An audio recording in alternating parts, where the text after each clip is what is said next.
भगत कबीर ने क्या खूब कहा है, तेरा साईं तुझ में ज्यों फूहपन में बास, कस्तूरी का मिर्ग ज्यों फिर ढूंढे घास।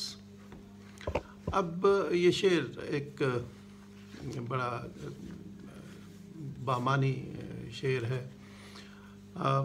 हम इस दुनिया में आए हैं तो हमें वापस भी जाना है, और हमें यहाँ अपने आमद के वजह भी तलाश करनी चाहिए। और फिर ये कहते हैं कि इंसान एक छोटा सा वजूद है, एक महदूद वजूद है, लेकिन वो लामहदूद की तलाश में रहता है, यानी अल्लाह ताला की तलाश में रहता है। अब ये तलाश तो वो करता है, लेकिन अक्सर ये देखने में आया है कि इंसान उसको ख़ारजी अवामल में ज़्यादा तलाश करता है। और कहा भी जाता है कि आप बाहर की चीज़ों को देखें तो आपको कुदरत की सनाई नज़र आएगी, और फिर आप परवरदिगार को पा लेंगे, जान लेंगे, पहचान लेंगे। लेकिन ऐसा इसका एक दूसरा वर्जन भी हमें मिलता है, और वो ये है कि ये बाहर इतनी दौड़ धूप की ज़रूरत नहीं है। इस तरह के हमें मज़ामीन मुख्तलिफ जो सूफिया हैं उनके कलाम में मिलता है। तो बाहर इस तरह भाग दौड़ करने की ज़रूरत नहीं है कि जिस तरह ये भगत कबीर ने कहा कि जो कस्तूरी है एक हिरन के नाफे में होती है, उसकी खुशबू होती है, और वो उससे भागती है तलाश में इधर उधर, और कहते ये हैं कि वो घास की तलाश में होती है कि शायद उसमें वो खुशबू है, और उसके लिए भाग दौड़ कर रही होती है।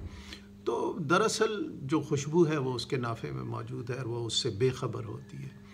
इसी तरह भगत कबीर इस शेर में ये समझा रहे हैं कि देखो, इंसान को चाहिए कि वो अल्लाह ताला को अपने अंदर तलाश करे। परवरदिगार उसके अंदर है, जैसे अल्लाह ताला ने कहा है कि वो शारक से करीब है, हमारी शारक से करीब है। तो परवरदिगार तो हमारे अंदर मौजूद है, हर वक्त हमारे साथ मौजूद है।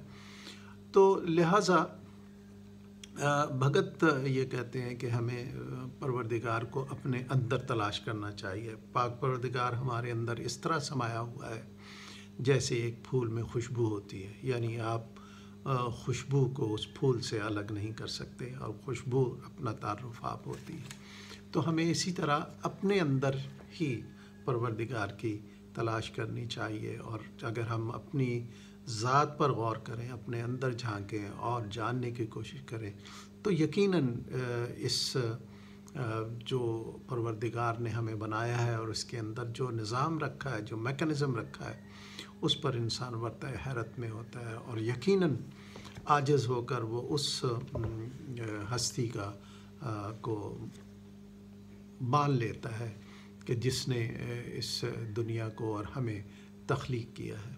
वो मौला कायनात हज़रत अली अलैहिस्सलाम ने फरमाया है कि जिसने अपने आप को पहचान लिया उसने अपने रब को पहचान लिया। तो हमें परवरदिगार को पहचानने के लिए अपने आप को पहचानने की कोशिश करनी चाहिए। परवरदिगार को जानने के लिए हमें अपने मन के अंदर डूबना चाहिए, अपने अंदर झांकना चाहिए, और जितना हम अपने अंदर गौर करेंगे, झांकेंगे, उतना ही हम परवरदिगार की तरफ बढ़ते चले जाएंगे इंशाअल्लाह।